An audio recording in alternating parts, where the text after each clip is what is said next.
and move on, because we've got some interesting issues here to discuss about energy storage and all the options and for alternatives. Next speaker is Chris Kuhl. Chris is with ZBB Energy. He joined ZBB in March of '09. He's been an anchor member of the team developing relationships with sales channel partners in the US and internationally, working with key end users and integrators, and assisting with the development and rollout of the new ZESS Power PEC, which is Power and Energy Control Center. Prior to joining ZBB, he worked for the Engineering Services Division of Eaton Electrical as a sales engineer developing modernization and automation solutions for large-scale data center, institutional campus, and utility power plant customers. Before operating high-tech business incubators with IT hosting facilities in Milwaukee, he spent nearly 5 years designing and managing the build-out of co-location and telecom facilities in both the US and Europe. In the 90s, he assisted telecom data and cable TV customers to configure and deploy lead-acid battery and DC power system requirements for the network infrastructure. He earned his BA and MBA from the University of Wisconsin-Milwaukee. Chris.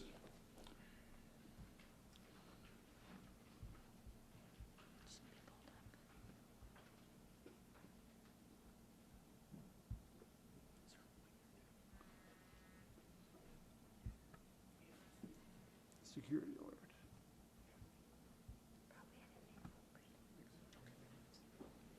Good morning. First off, I'd like to thank Kat and the ASEP team for having me back to Alaska. This is my first wind diesel workshop, but it's my second trip here. And I'm sure some of you who have also visiting from out of state, from the lower 48, when colleagues and friends find you're coming to Alaska, they kind of ooh and ah about the scenery and the wildlife and so on and so forth. And I say it's wonderful. You land, it's beautiful scenery out the airplane window. Driving on the Seward Highway to here is also very beautiful, and looking out the windows can be a bit distracting. And my previous trip to Alaska was 15 years ago, and I was in this hotel, so this is all I've seen of Alaska on both trips. And hopefully on a future trip I'll get to spend some time maybe with some of you folks out and about. Today, what I'd like to share with you, and maybe ask you to reserve judgment, maybe even suspend belief a little bit, are in two very key areas. One is energy storage. There's a lot of conversation here, a lot of conversation in the rest of the country, around the world, about the role of energy storage, the value of it, best practices, best solutions, so on and so forth. The other piece is integration. If we're going to get deep renewable accessibility, I don't want to use the P word, thanks Gito for that one, high availability of renewables and contribution, energy storage is going to play a key role. And no matter what that specific application calls for, energy storage probably is going to have a role in that. The last thing is, how do you pay for it? I mean, at the end of the day, the user group for renewable energy systems, and with or without energy storage, has to make an economic decision, follow the money. Whether they're an island grid, village power system, grid-connected, high-end data centers, everybody has to justify everything with an economic return. I want to share a few data points with you today on that. So take a few minutes, we get a plug on who we are, refresh your memories. We're an old company in this industry, actually, relatively speaking. We've been around a while, and we've been known as a battery company to most of our history. What's new is that we are actually now in the power electronics business, and we've brought to market and have a few deployments of an integrated platform, a power router, if you will. Carl, thanks for the prompt on the Power and Energy Control Center. We really think we've got something here for the end user, for the contractor, for the system designer, for systems as small as 25 and 50 kilowatt to as large as perhaps a megawatt of load. This is a different way to go. And I'll share with you some of the details on that. But again, maybe suspend a little bit of belief and reserve judgment, so we can all come to a working agreement that maybe this is a different solution. This is us in Menomonee Falls, Wisconsin. As I said, we're a little bit old in the industry of energy storage. We've been around about 15 years. The chemistry itself of zinc and bromide together is about 25 years old, came out of Australia originally. Has a nice pedigree, was owned by Exxon for a while, then by Johnson Controls, and wound up with this little company called ZBB in the early 90s. And along the way to bringing a product to market, a very slow, painful process, validating test results, finding willing partners and financiers. A battery is only as useful as the application it goes into. And how you get a battery or an energy storage system into a particular application relies on power electronics. So heretofore, we partnered with companies like Magnatech and Xantrex and Satcon, kind of the usual suspects in that space. We found them a little lacking. Just like sometimes energy storage promises are a little overhyped, sometimes power electronics are a little overhyped as well. So we actually went out and bought our own company, a partner of ours in the same suburb in Milwaukee that we're in. So now we have these two dual lines of business and also bringing an integrated platform to market as well. And we are publicly traded, believe it or not.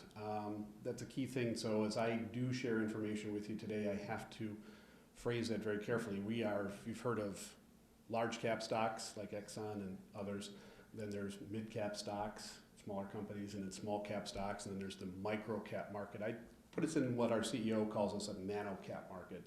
We're actually only about $40 million on a good day of market capitalization. So information can move things very quickly, and sometimes there's a lot of hype and wished for hopes on our investors' parts of what's coming next. So,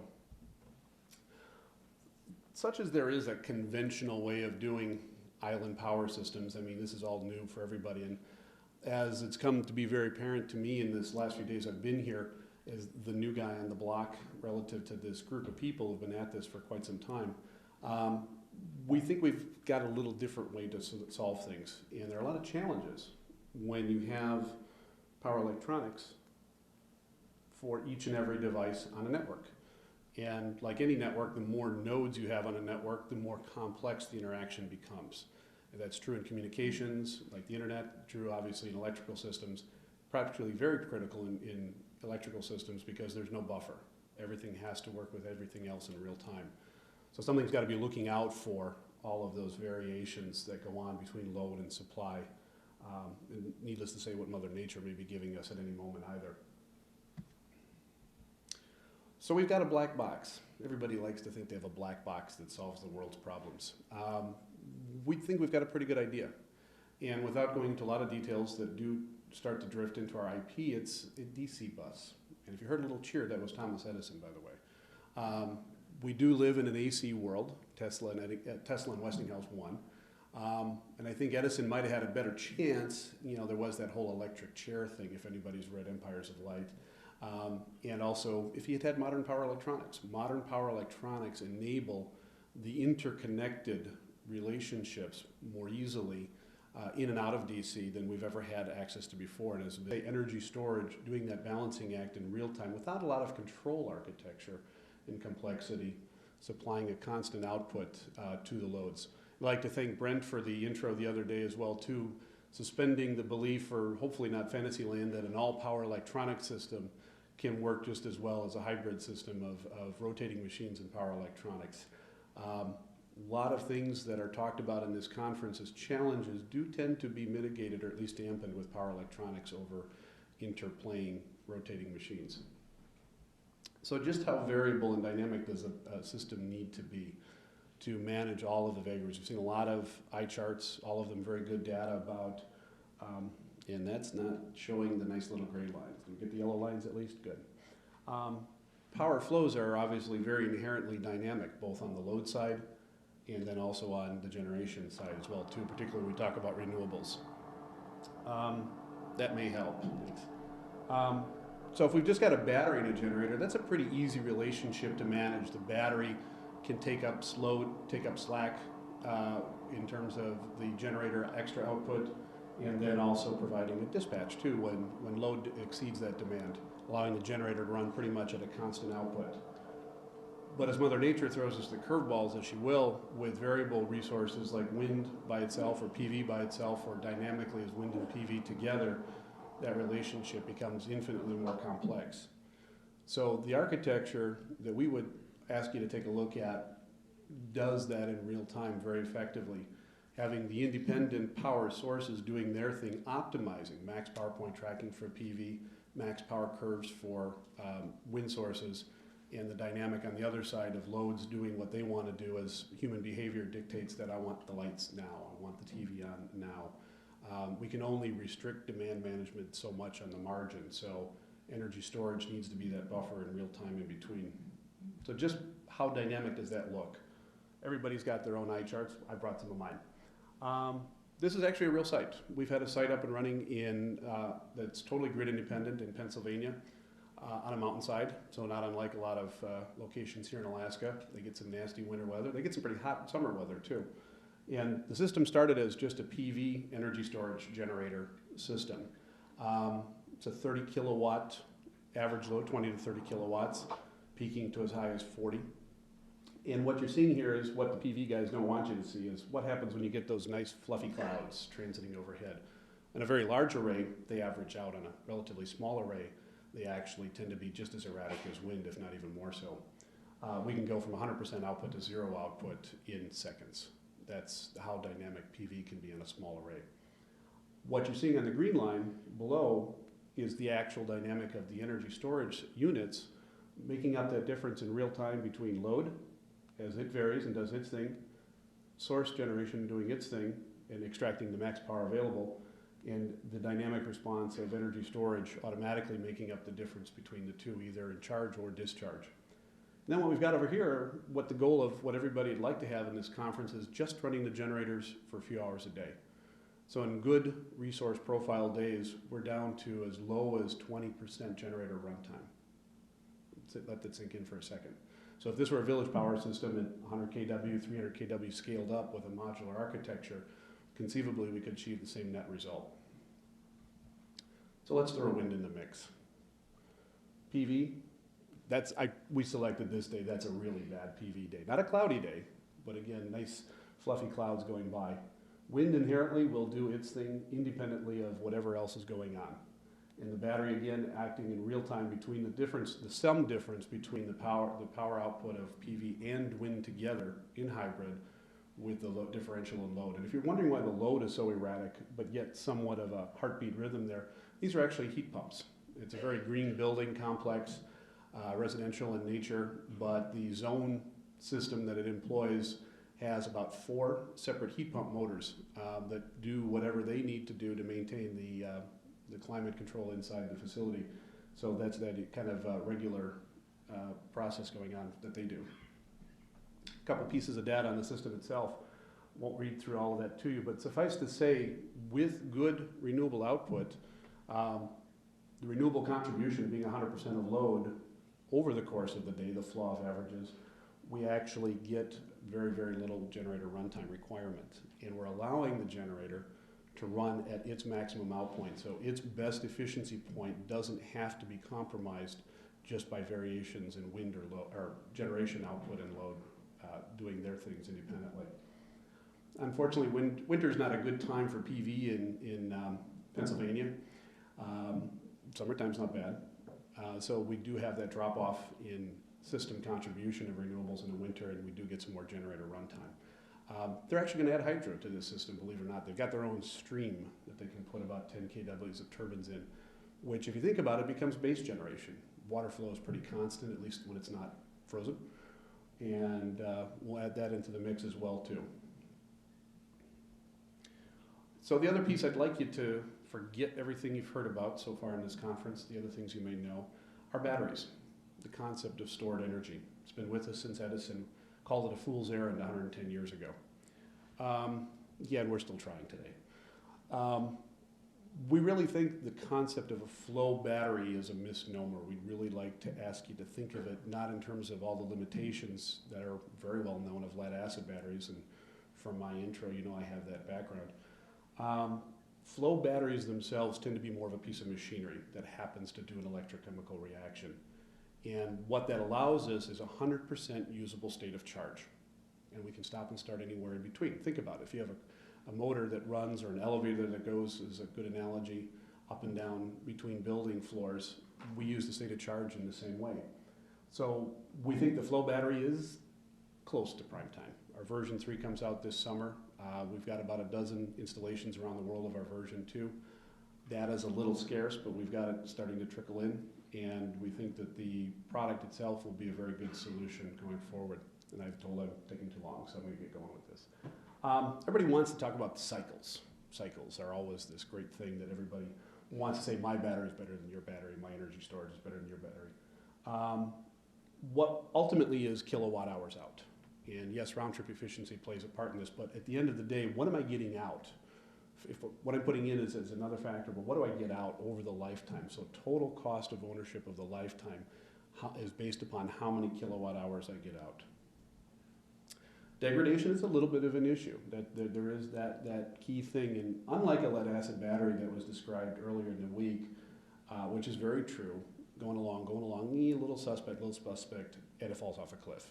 That's the nature of the electrochemical reaction of lead acid.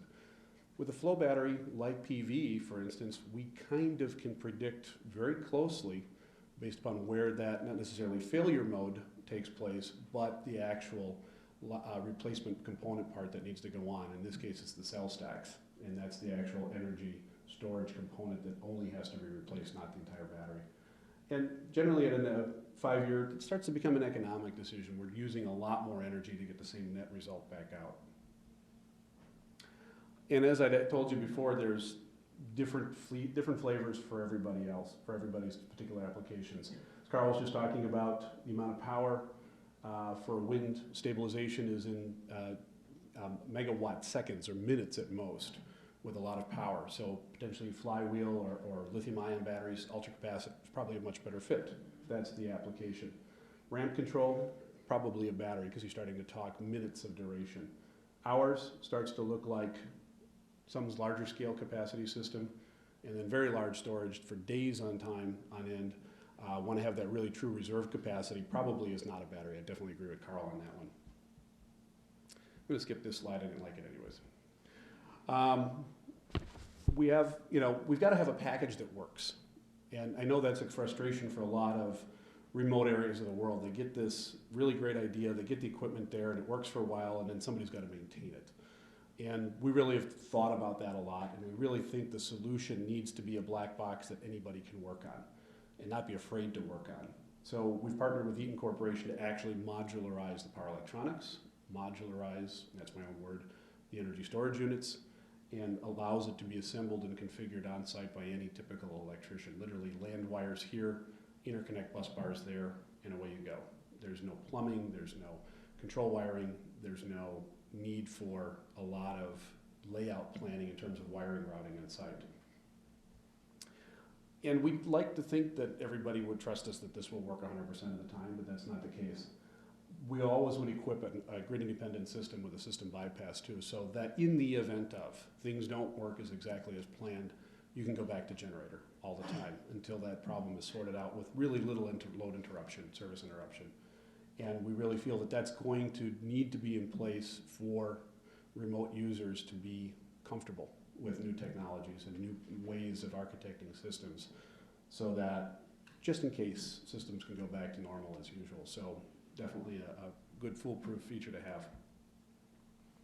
And the last thing I'd like to leave you with, and I'm definitely open for consideration of some of the questions that have been coming up this morning, is the what if happens, or what do we need to plan for? Let me think of it that way. Some of the bits and pieces that would need to go into a system planning and design, I'd like to open for conversation and questions a little later on in terms of phase imbalance. What do power electronics really need to cover for phase imbalance with single phase distribution systems? What do they need to be concerned about for equipment startup and ramp? And what happens when you do get one of these village systems in place and somebody wants to put PV on their own roof? Maybe not today, but maybe tomorrow, or a small wind turbine in their backyard. At what point does truly distributed generation become an impact even on the village system? And when everybody wants power in their backyard. And what happens if, and I mentioned about the auto transfer switch. So hope you got something out of this very brief presentation, something new, two very new and different things. I wanted to save the chemistry conversation of a zinc bromide for an offline conversation. We could talk for hours about that, as well as hydrogen. So if anybody's interested in how the battery actually chemically works, please look me up. And if anybody wants to beat me up on a DC bus architecture, I'd be happy to take those questions later on too. So thanks for your opportunity to talk to you.